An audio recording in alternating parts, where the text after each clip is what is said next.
Eh bien, bonjour à toutes, bonjour à tous. Je m'appelle Estelle Climat, je suis chargée de projet en immobilier durable, et je souhaite vous faire découvrir aujourd'hui et vous partager une initiative que l'on porte collectivement au sein du groupe Socotec et notamment de Socotec Immobilier Durable.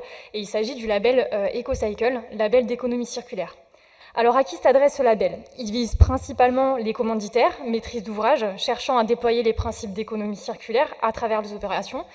Mais à mon sens, il s'adresse avant tout à toute personne curieuse, volontaire, engagée à mener la transition d'une nouvelle fabrique urbaine plus sobre et plus respectueuse des ressources.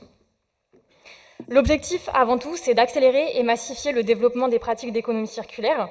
Et donc, pourquoi on a vraiment souhaité s'engager dans cette aventure EcoCycle?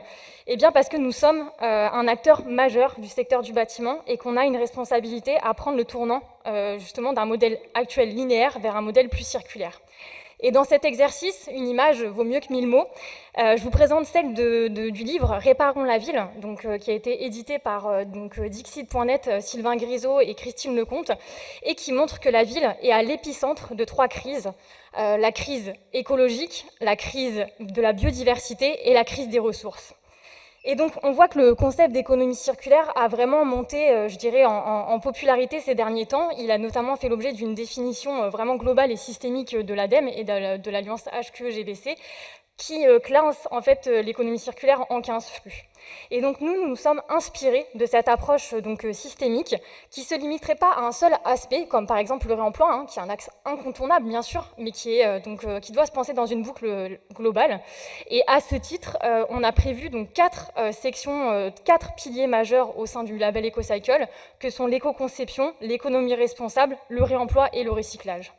Et donc cette approche globale, elle a pour but de répondre à 4 objectifs principaux, qui sont de donner vraiment une structuration dans la démarche d'économie circulaire, réduire les impacts, anticiper les prochains défis et objectiver les résultats dans une logique aussi de partager les bonnes pratiques. On le montrait tout à l'heure, la pyramide inversée, en fait, qui est la traduction de la hiérarchisation des modes de traitement des déchets.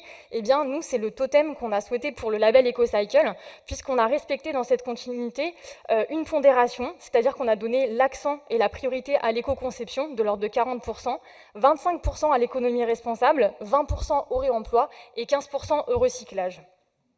Le référentiel proposé, il se veut avant tout pédagogique. Et pour ça, on vous propose 3 balises qui se traduisent dans le référentiel, à savoir des prérequis, qui est impératif de respecter, des exigences à points qui permettent de grader l'ambition, et des innovations, puisqu'on n'a pas l'ambition d'avoir toutes les bonnes recettes.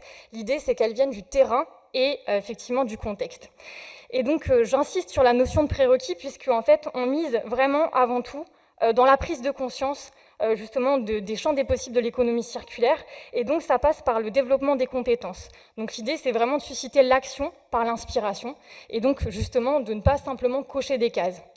Les niveaux de performance permettent de grader la stratégie d'économie circulaire en 3 niveaux. Donc un niveau engagé, qui demande le respect des prérequis, le niveau confirmé, à hauteur de 40% des points totaux disponibles, et puis le niveau exemplaire, à hauteur de 70%.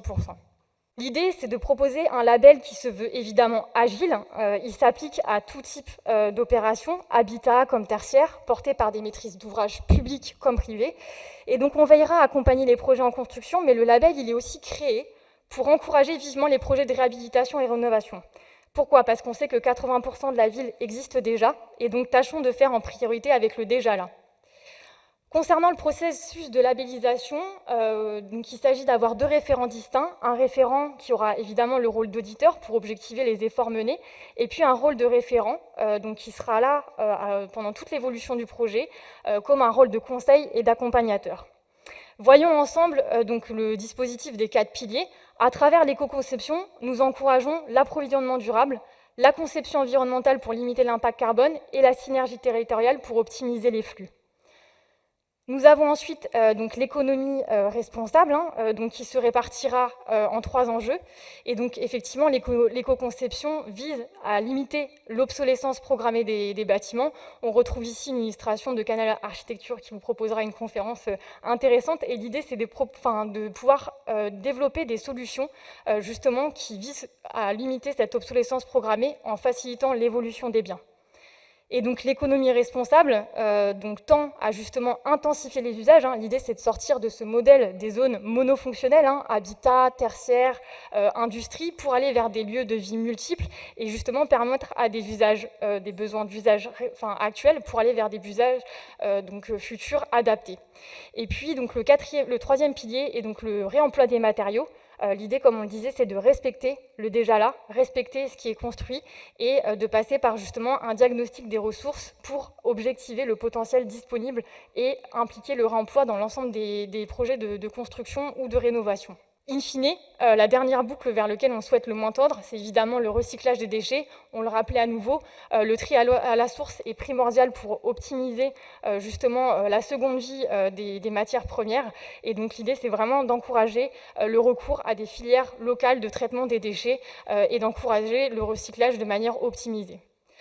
En somme, les atouts du label EcoCycle, c'est évidemment de valoriser une démarche innovante donc pour favoriser donc les modèles vertueux bâtimentaires, structurer évidemment son processus de conception pour systématiser l'économie circulaire et faire passer à l'échelle et s'aimer les bonnes pratiques, répondre aux attentes fortes des parties prenantes et puis évidemment structurer notre approche.